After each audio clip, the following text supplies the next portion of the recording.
Hello बच्चों, मैं Gopal sir. Welcome to my YouTube channel Gopal sir classes. एक बार फिर से आप सभी बच्चों का बहुत बहुत स्वागत है मेरे YouTube channel Gopal sir classes में। Class 12 physics CG board exam 2021 की तैयारी, परीक्षा की तैयारी, कुछ बहुत ही महत्वपूर्ण प्रश्नों के साथ एक बार फिर हम आ गए हैं आप सभी बच्चों को परीक्षा की तैयारी करवाने के लिए, क्योंकि हमारा टारगेट है बोर्ड एग्जाम 2021। तो लास्ट क्लास में हमने आपको बताया था यूनिट 1, जिसमें 2 चैप्टर्स हैं, वहां से 1 मार्क्स के कौन कौन से क्वेश्चन पूछे जाते हैं और यूनिट 1 से 2 मार्क्स का भी एक क्वेश्चन आता है। तो आज हम आपको बताने वाले हैं 2 अंक वाले बहुत ही महत्वपूर्ण प्रश्न। ठीक है, ये 2 पार्ट में रहेगा बेटा। आज मैं कुछ आपको थ्योरेटिकल क्वेश्चन बता रहा हूं, उसके बाद इसमें एक और पार्ट आएगा जहां हम न्यूमेरिकल सॉल्व कराएंगे यूनिट 1 का।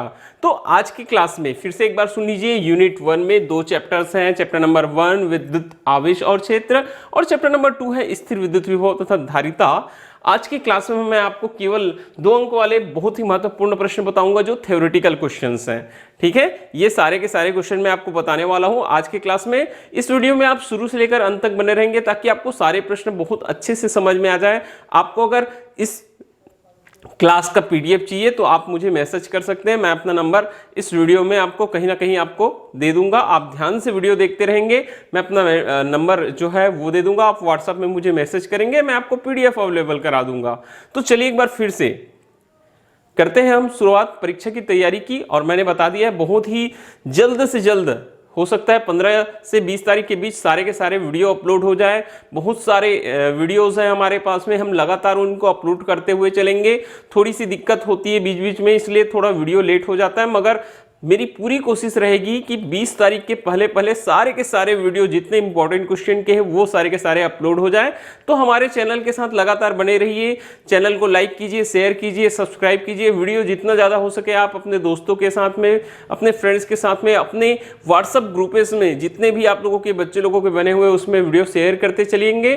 ठीक है, और अपने साथियों को, अपने जूनियर्स को हमारा चैनल सब्सक्राइब करने के लिए बोलेंगे। ओके बच्चों, तो चलिए आज का क्लास स्टार्ट करते हैं। हम कुछ प्रश्न देखेंगे चैप्टर नंबर 1 और चैप्टर नंबर 2 के, जो बहुत ही महत्वपूर्ण है 2 नंबर के लिए। बहुत ही छोटे छोटे प्रश्न हैं। तो चलिए एक एक करके हम देखते चलते हैं कौन कौन से क्वेश्चंस हैं जो आपको एग्जाम के लिए बहुत महत्वपूर्ण हो सकते हैं। तो ये लघुत्तरी प्रश्न होते हैं। कैसे प्रश्न होते हैं? लघुत्तरी। तो सबसे पहले क्वेश्चन जो लिया हूं मैंने चैप्टर नंबर 1 का, वो है कूलाम के व्युत्क्रम वर्ग नियम की सीमाएं लिखिए और आवेश का क्वांटीकरण क्या है। ठीक है, अब 2 क्वेश्चंस हैं, दोनों में से कोई भी प्रश्न आ सकता है। तो कूलाम के व्युत्क्रम वर्ग नियम की सीमाएं। कूलाम का व्युत्क्रम वर्ग नियम कहां लागू होता है? केवल बिंदु आवेशों के लिए सत्य है बोलता है। और दूसरा, ये नियम केवल स्थिर आवेशों के लिए सत्य है, ये भी आप लिख सकते हैं। ठीक है, जो विराम अवस्था में आवेश रहते हैं उन्हीं पर लागू होता है। तो ये 2 पॉइंट्स अगर आप याद रखते हैं तो बहुत अच्छा होगा आपके लिए। 2 नंबर का प्रश्न है, 2 पॉइंट भी लिखेंगे तो काफी होता है बेटा। ये कूलाम का व्युत्क्रम वर्ग नियम केवल बिंदु आवेशों के लिए लागू होता है और स्थिर आवेशों के लिए लागू होता है। और इसके साथ ही अगला क्वेश्चन जो है हमारे पास वो पूछा गया है कि आवेश का क्वांटीकरण क्या होता है। ठीक है, ये 1 मार्क्स के क्वेश्चन में भी मैंने बताया था, 2 मार्क्स के लिए भी बहुत इंपॉर्टेंट है। आवेश का क्वांटीकरण में बोलता है कि प्रत्येक आवेशित पदार्थ पर आवेश की मात्रा 1 इलेक्ट्रॉन पर आवेश की मात्रा के पूर्ण गुणज के रूप में होती है। अतः किसी आवेशित पदार्थ पर आवेश की मात्रा क्या होता है? Q इज इक्वल टू, आवेश की मात्रा को Q से दिखाते हैं। Q इक्वल होता है plus minus Ne। Q is equal to क्या होता है? प्लस माइनस Ne, जहां N पूर्ण संख्याएं होती, पूर्णांक संख्याएं होती है, 1 2 3 4 होती है, और E जो है 1.6 इंटू 10⁻19 कूलाम। ठीक है, ये मान होता है। तो इस प्रकार बोलता है कि आवेशित पदार्थ पर आवेश जो होता है सदैव E के पूर्ण गुणज E 2E 3E 4E 5E के रूप में हो सकता है। इसे हम भिन्न के रूप में नहीं लिख सकते।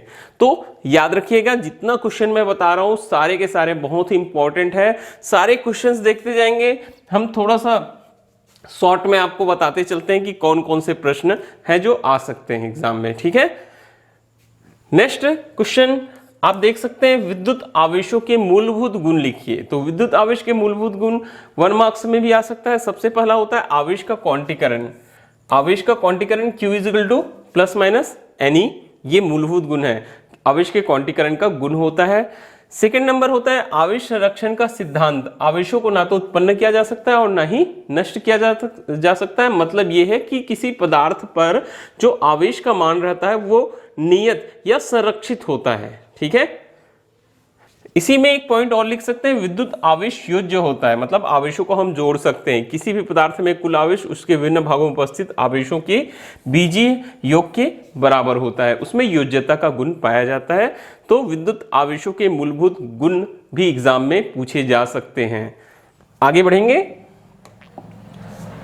अब विद्युत आवेशों के लिए कूलाम का व्युत्क्रम वर्ग नियम लिखिए एवं समझाइए तथा इसकी सहायता से एकांक आवेश को परिभाषित कीजिए बोलता है, और इस नियम के लागू होने की शर्तें भी लिखिए। थोड़ा सा बड़ा प्रश्न हो जाता है 2 अंक के लिए, फिर भी आप इसको याद रख सकते हैं। कम से कम कूलाम का नियम आपको पूछा जा सकता है, उसकी सीमाएं पूछा जा सकता है, या फिर एकांक आवेश पूछा जा सकता है 2 नंबर में। ठीक है, तो मैंने दोनों प्रश्न एक साथ ले लिए यहाँ। तो कूलाम का जो नियम है वो क्या बोलता है, किस पर लागू होता है, 2 बिंदु आवेशों के लिए लागू होता है। तो किन्हीं 2 बिंदु आवेशों के बीच लगने वाले बल का मान उन आवेशों के परिमाणों के गुणनफल के अनुक्रमानुपाती होता है। मतलब ये हुआ कि जो बल है वो आवेश अगर Q1 Q2 है तो F proportional to Q1 Q2 दोनों आवेशों के गुणनफल के अनुक्रमानुपाती तथा उनके बीच की दूरी के वर्ग के व्युत्क्रमानुपाती। तो बीच की दूरी अगर r है तो F प्रोपोर्शनल टू हो जाता है 1/r स्क्वायर होता है। और दोनों को अगर हम मिलाकर लिखें तो ये फार्मूला बनता है F proportional to Q1 Q2 upon r का स्क्वायर, या हम इसको लिखते हैं बेटा F इज इक्वल टू एक नियतांक लगा देते हैं K Q1 Q2 upon r का स्क्वायर, ये होता है। ठीक है, अब K के मान अलग अलग होते हैं। अक्सर हम SI पद्धति में जब देखते हैं तो हम F is equal to K की जगह में वैल्यू पुट करते हैं 1/4πε0 Q1 Q2 अपॉन क्या हो जाता है r का स्क्वायर, ये वैल्यू हमारे पास आ जाती है। और ये 1/4πε0 की वैल्यू होती है 9 × 10⁹ के बराबर होती है। ठीक है, तो एकांक आवेश को परिभाषित करो बोलता है। तो एकांक आवेश को परिभाषित हम इसी फार्मूले की सहायता से करते हैं। बल का मान 9 × 10⁹ रखेंगे, r का मान 1 मीटर रखेंगे और Q1 Q2 को बराबर कर देंगे, Q कर देंगे। तो देखिए इस फार्मूले में F का मान 9 × 10⁹ आया, 1/4πε0 ये भी कितना होता है 9 × 10⁹ होता है। Q1 Q2 की जगह Q × Q हो गया अपॉन r की जगह 1 का स्क्वायर हो गया। तो 9 × 10⁹ 9 × 10⁹ कैंसिल हो जाता है। ये Q × Q का स्क्वायर इज इक्वल टू आता है बेटा 1, या Q इज इक्वल टू लिख सकते हैं +-1। आवेश का मान कितना आ गया 1, और इसी से परिभाषा बनती है। आवेशों को एक समान किए तो क्या लिखता है, यदि समान परिमाण के 2 सजातीय आवेश, क्योंकि Q1 Q2 को Q किए हैं, वायु निर्वात में 1 मीटर की दूरी पर स्थित होने पर r का मान हमने कितना लिया है 1 मीटर लिया है, इसलिए क्या बोलेंगे कि वायु निर्वात में 1 मीटर की दूरी पर स्थित होने पर एक दूसरे को कितने बल से, बल का मान 9 × 10⁹ न्यूटन रखें, तो एक दूसरे को अगर 9 × 10⁹ न्यूटन के बल से प्रतिकर्षित करें तो प्रत्येक आवेश जो होता है वो एकांक आवेश कहलाता है। बात समझ में आई? यदि 2 समान और सजातीय आवेश वायु निर्वात में 1 मीटर की दूरी पर स्थित होने पर एक दूसरे को 9 × 10⁹ न्यूटन के बल से प्रतिकर्षित करें तो प्रत्येक आवेश क्या कहलाता है, एकांक आवेश कहलाता है। तो इस तरह से आप एकांक आवेश को भी परिभाषित कर सकते हैं। और कूलाम की नियम के लागू होने की शर्तें, आवेश कैसा हो बोलता है, बिंदु आवेश हो, और आवेश कैसा हो, स्थिर आवेश हो। बिंदु आवेश हो और स्थिर आवेश हो, आवेश विरामावस्था में हो। ठीक है, ये नियम की शर्तें हैं। आगे बढ़ेंगे अगले प्रश्न की ओर। नेक्स्ट क्वेश्चन जो हमने लिखा है उसमें भी 2 प्रश्न हमने लिया है। एक है वायुयान के रबड़ टायर कुछ चालक बनाए जाते हैं। जो वायुयान के जो टायर रहते हैं, जो चक्के रहते हैं, वो चालक बनाए जाते हैं बोलता है। रबड़ का रहता है मगर वो चालक बनाए जाते हैं बोलता है। क्यों? तो वायुयान जब भूमि पर उतरता है तो टायर और भूमि के मध्य घर्षण होता है, मालूम है। जब उसका टायर जमीन पर चलेगा तो टायर और जमीन के मध्य में क्या होगा, घर्षण होगा, और घर्षण के कारण से जो टायर है वो क्या हो जाता है, आवेशित हो जाता है। टायर के चालक बनाए जाने के कारण आवेश टायर में न रहकर कहाँ चला जाता है, भूमि में चला जाता है, अर्थ में चला जाता है। तो वो जो चालक बनाते हैं वो अर्थिंग की तरह कार्य करता है, जो आवेश को किसको दे देता है, अर्थ को दे देता है। तो ये एक प्रश्न है। वैसे ही एक क्वेश्चन यहाँ है सेम। सामान्यतः ज्वलनशील पदार्थ ले जाने वाले वाहन में गति के दौरान पृथ्वी को स्पर्श करती हुई धात्विक रस्सियां लगी होती है, क्यों? ये भी एक बहुत ही महत्वपूर्ण प्रश्न है 2 अंक के लिए। क्या बोलता है, जो ज्वलनशील पदार्थ ले जाने वाला वाहन होता है उसमें गति के दौरान पृथ्वी को छूती हुई या स्पर्श करती हुई धात्विक रस्सियां लगी होती है। गति के दौरान भूमि और टायरों के मध्य घर्षण होने के कारण टायर क्या हो जाते हैं, बोलता है बेटा, आवेशित हो जाते हैं। सेम वही चीज है। अतिरिक्त वायु के घर्षण के कारण वाहन की बॉडी भी क्या हो जाती है, आवेशित हो जाती है। पृथ्वी को स्पर्श करती हुई धात्विक रस्सियों से होकर ये आवेश कहाँ चले जाते हैं, पृथ्वी में, जिससे वाहन को कोई खतरा नहीं होता। बहुत सिंपल सा आंसर है। जब भी कोई गाड़ी का टायर और जमीन आपस में संपर्क करते हैं, उनमें क्या होता है, घर्षण होता है। घर्षण के कारण से टायर क्या हो जाते हैं, आवेशित हो जाते हैं, और जो उसकी बॉडी रहती है वो भी घर्षण के कारण आवेशित हो जाती है। तो अगर हम धात्विक रस्सियां लगा देते हैं तो वो रस्सियां आवेश को क्या कर देती है, पृथ्वीकृत कर देती हैं। इसीलिए क्या किया जाता है, बोलता है रस्सियां लगाई जाती हैं। ये बहुत ही छोटे छोटे प्रश्न है और इंपॉर्टेंट क्वेश्चन है। सारे क्वेश्चन हमको बहुत अच्छे से देखते जाना है। अगला क्वेश्चन है, विद्युत क्षेत्र की तीव्रता को परिभाषित कीजिए, इसका मात्रक लिखिए, बोलता है। तो विद्युत क्षेत्र की तीव्रता हमने 1 मार्क्स में देखा था, यहां भी एक बार आ गया। विद्युत क्षेत्र के किसी बिंदु पर रखा एकांक धनावेश, विद्युत क्षेत्र के किसी बिंदु पर रखा एकांक धनावेश जितने बल का अनुभव करता है उसे उस बिंदु पर विद्युत क्षेत्र की तीव्रता कहते हैं। कैसी राशि होती है, सदिश, और मात्रक होता है न्यूटन पर कूलाम। विद्युत क्षेत्र की तीव्रता को हम E से डिनोट करते हैं, ये होता है E = F/Q0।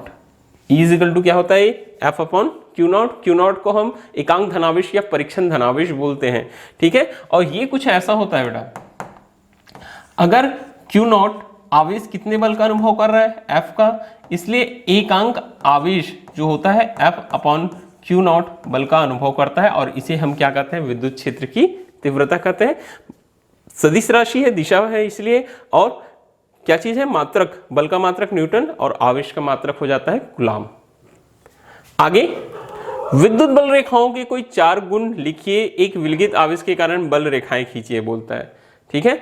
तो विद्युत बल रेखाओं के गुण, विद्युत बल रेखा किसी बिंदु पर खींची गई स्पर्श रेखा, बोलता है, ठीक है। विद्युत बल रेखा के किसी बिंदु पर खींची गई स्पर्श रेखा उस बिंदु पर परिणामी तीव्रता की दिशा को प्रदर्शित करती है, सबसे पहला गुण होता है।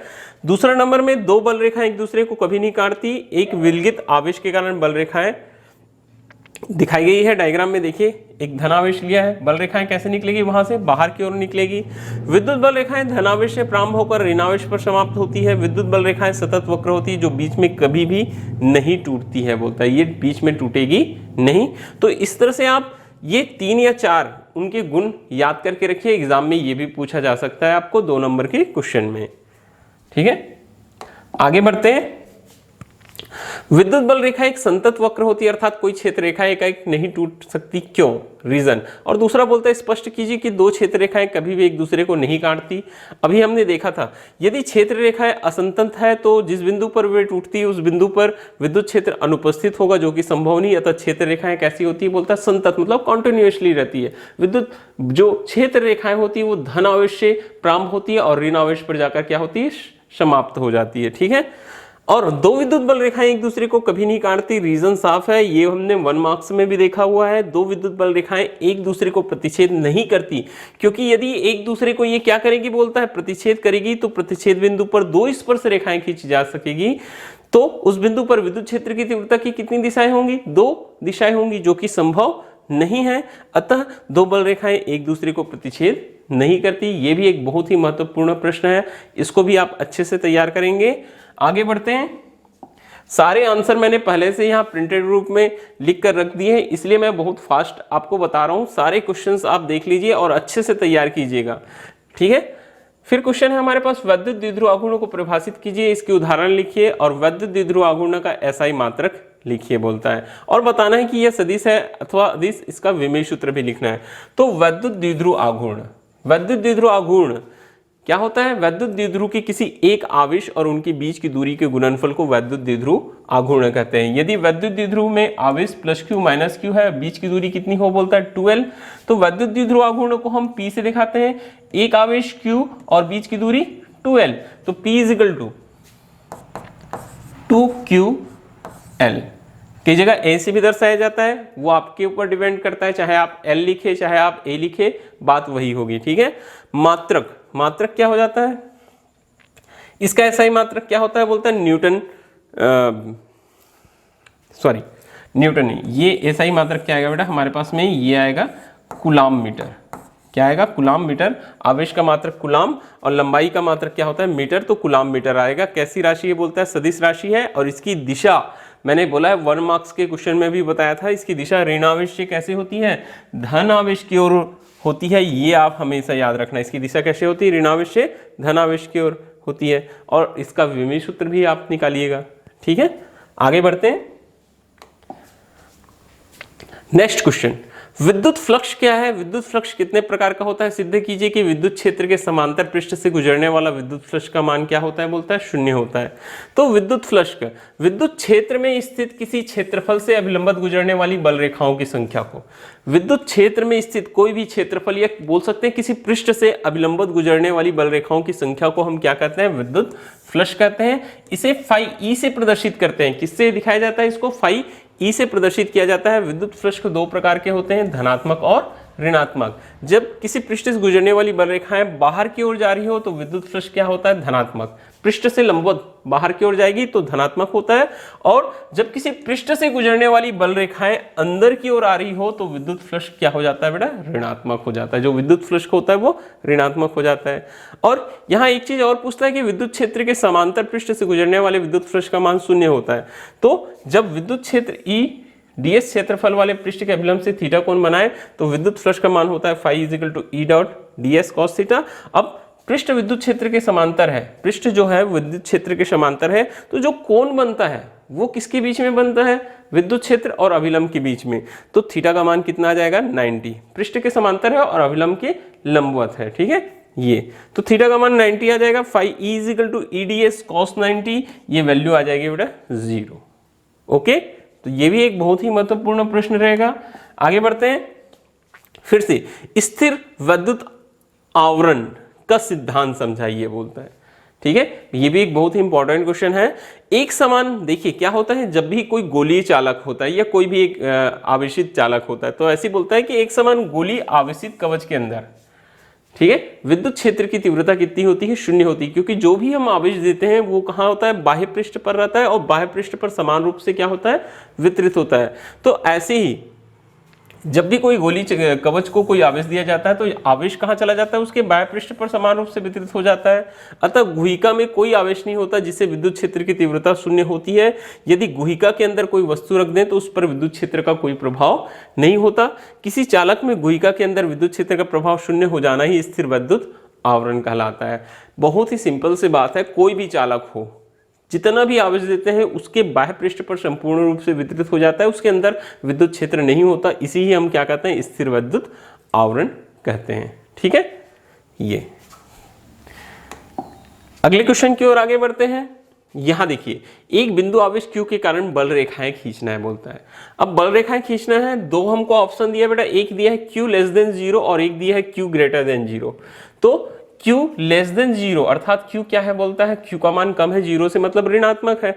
ऋणात्मक है तो अगर हम यहाँ बल रेखाएं खींचेंगे, डायग्राम में आपको दिखाई दे रहा है, तो तीर का निशान देखिए बेटा, तीर का निशान किधर है, अंदर की ओर, क्योंकि विद्युत बल रेखाएं धनावेश से ऋणावेश की ओर आती है। अगर ये ऋणावेश है तो विद्युत बल रेखाओं की ओर, विद्युत बल रेखाओं की दिशा ऋणावेश की ओर होगी। वैसे Q <0 है, मतलब धनावेश है। अब धनावेश है तो विद्युत बल रेखाएं किधर दिखाई देगी, बाहर की ओर दिखाई देगी। हमेशा आपको याद रखना है कि विद्युत बल रेखाएं क्या होती है, धनावेश से प्रारंभ होती है और ऋणावेश पर जाकर समाप्त होती है। उस आधार पर आप तीर का निशान बना सकते हैं। यही सेकंड क्वेश्चन पूछा गया है कि वैद्युत द्विध्रुव क्या है, उदाहरण दीजिए बोलता है। तो वैद्युत द्विध्रुव, यदि 2 बराबर और विजातीय आवेश एक दूसरे से बहुत अल्प दूरी पर स्थित हो तो वो निकाय क्या कहलाता है, वैद्युत द्विध्रुव कहलाता है। ठीक है, परमाणु में धन आवेश और ऋण आवेश के द्रव्यमान केंद्र संपाती होते हैं, किंतु जब परमाणु को किसी विद्युत क्षेत्र में रख दिया जाता है तो धनावेश और ऋण आवेश के द्रव्यमान केंद्र एक दूसरे के सापेक्ष थोड़ा सा क्या हो जाते हैं, विस्थापित हो जाते हैं, मतलब दूरी पर चले जाते हैं, जिससे परमाणु वैद्युत द्विध्रुव बन जाता है। जैसे NaCl Na+ और Cl-। ठीक है, ये एग्जाम्पल आप दे सकते हैं यहाँ। नेक्स्ट देखिए, मैंने कुछ और क्वेश्चन लेकर रखा हुआ है। यहाँ सबसे पहला जो प्रश्न है हमारे पास में, क्या बोलता है, एक चालक के अंदर विद्युत क्षेत्र की तीव्रता 0 होती है, क्यों। ठीक है, बोलता है विद्युत बल रेखाएं चालक में से होकर नहीं गुजरती, अतः चालक के अंदर विद्युत क्षेत्र रेखाएं अनुपस्थित रहती है। चालक के अंदर किसी भी बिंदु पर विद्युत क्षेत्र की तीव्रता क्या होती है? शून्य होती है। बहुत ही सिंपल सा आंसर था। उस भौतिक राशि का नाम बताइए जिसका मात्रक न्यूटन पर कूलम है। वो भौतिक राशि होती है विद्युत क्षेत्र की तीव्रता। ये हमने 1 मार्क्स के भी क्वेश्चन में देखा हुआ है।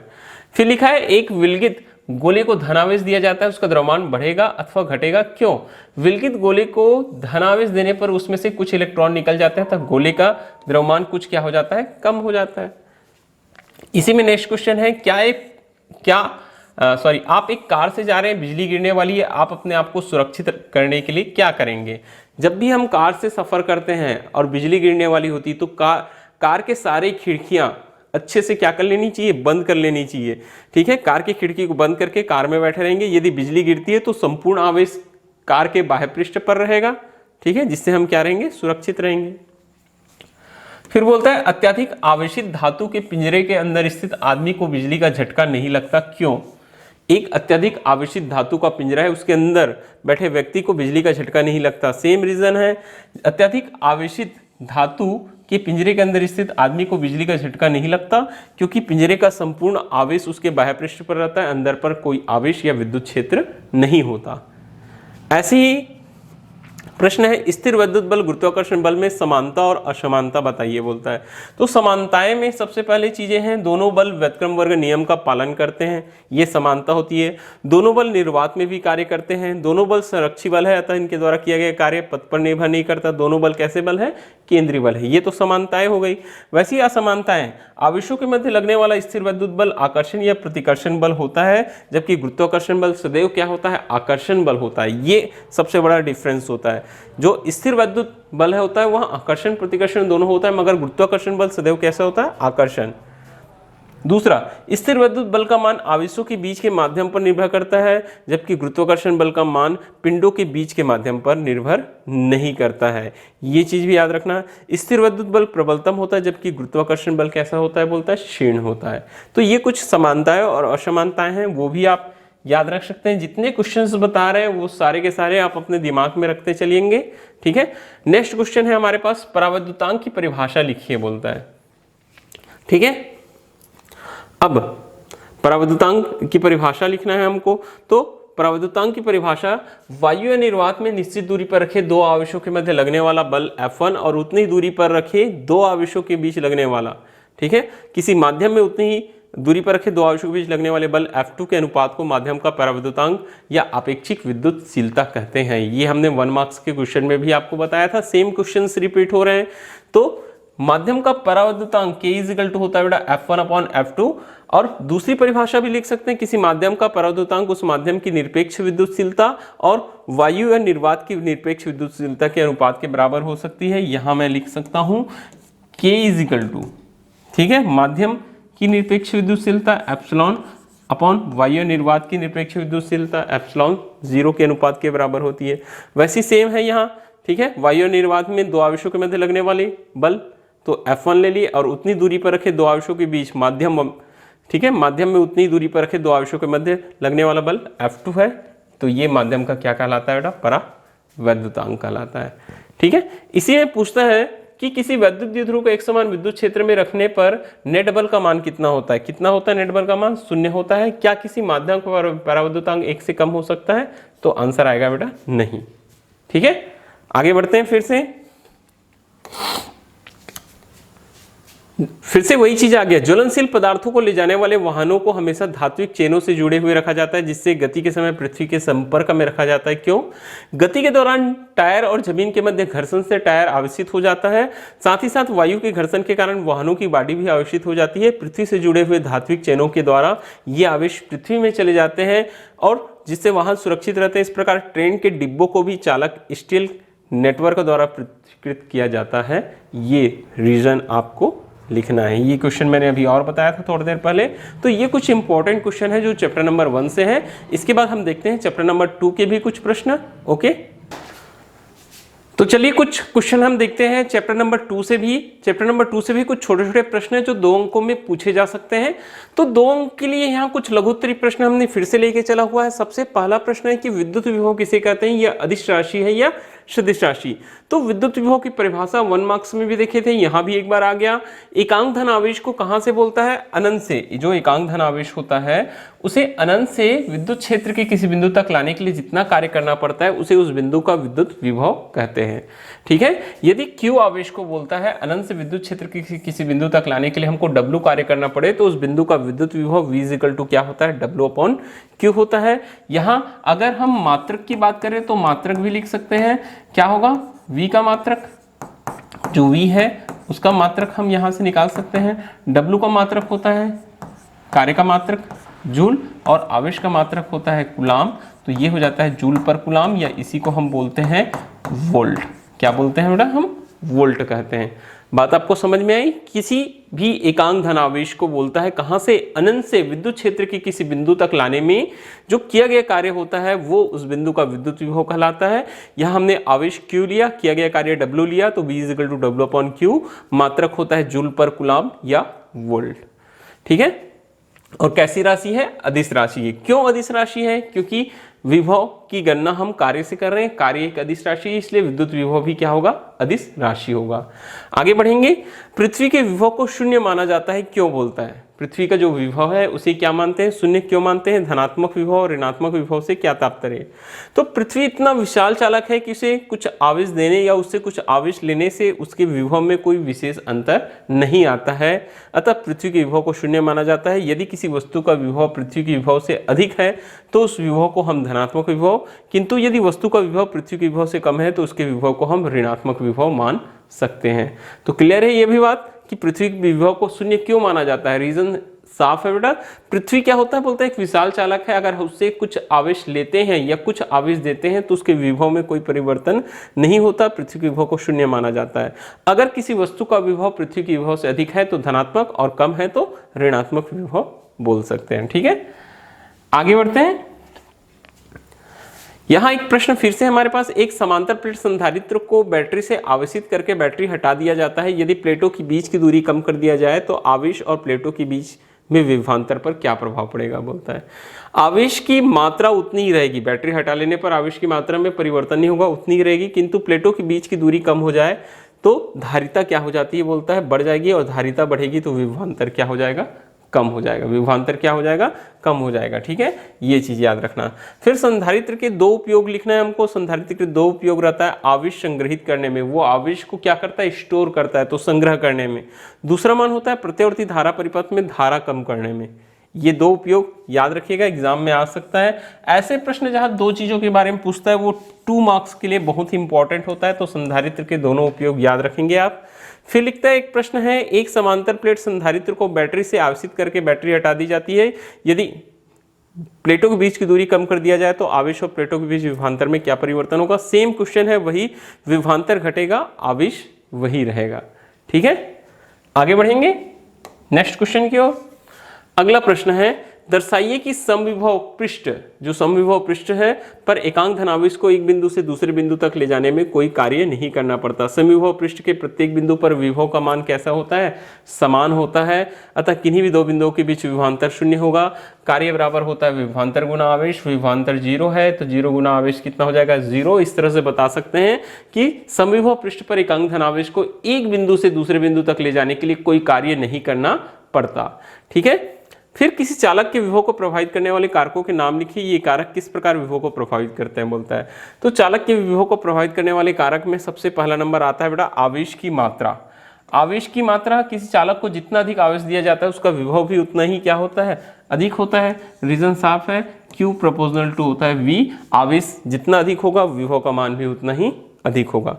चालक का क्षेत्रफल, चालक का क्षेत्रफल, आवेश स्थिर रहने पर चालक का विभव उसके तल के क्षेत्रफल के व्युत्क्रमानुपाती होता है। अब व्युत्क्रमानुपाती होता है, ठीक है, ये विभव क्षेत्रफल के व्युत्क्रमानुपाती होता है, बोलता है 1/a।